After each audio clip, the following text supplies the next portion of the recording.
So the numbers, this is going to get into, this is our table of contents for numbers, just how sick, where we're at, what's going on. So our population in the United States, we're about 333 million people. 259 million of those people are adults. 42% of those people are obese.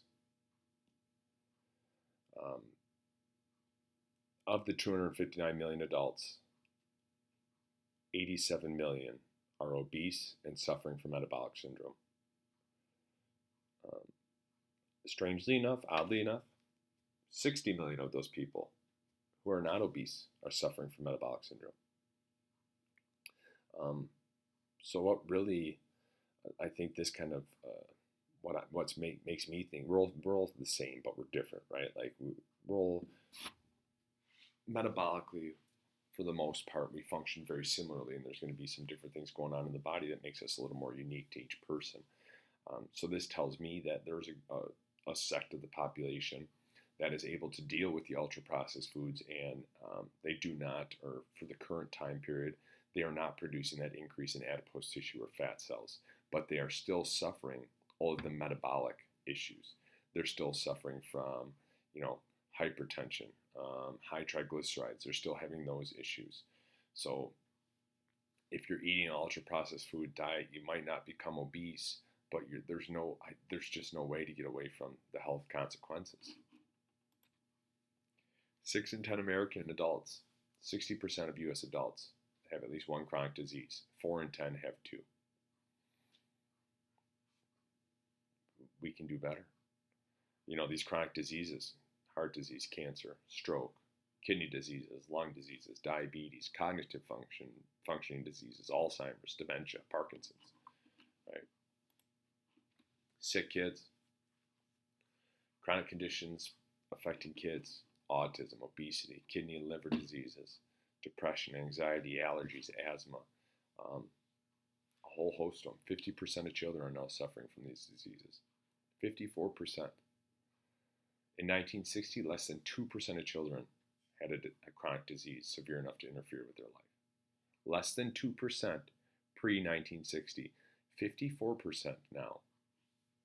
It's a huge increase that we're not addressing, that we're not talking about. Depression. One of the most common mental health issues in the United States, right? And ultra-processed foods are correlated with depression. 8.4 of the U.S. adult population had at least one depressive episode in the past year. And that's based on a study. Anxiety increases with ultra-processed food consumption, right? Share similar mental and behavioral disturbances, right? People have get anxiety in different situations caused by different things, but it typically results in a very similar mental behavioral disturbances. 19.1% of the adult population suffer from anxiety-related issues, right, in the past year. Increases with processed food. The U.S. spends $3.8 trillion on healthcare. The most of any industrialized nation in the world. We have the worst health of any industrialized nation in the world, and we spend more on healthcare than any industrialized nation in the world. $29.9 billion spent on healthcare marketing. It's a lot of money. The U.S. and New Zealand are the only countries that allow prescription drug manufacturers, pharma, to advertise directly to you. Other countries, they are not allowed to advertise directly to consumers. That's why you got people in the U.S. who come into the doctor's office and say, I think I need this, because they saw it on the TV. Chronic diseases cost nearly 2 million lives in the U.S. in 2019. How many of these people would still be here?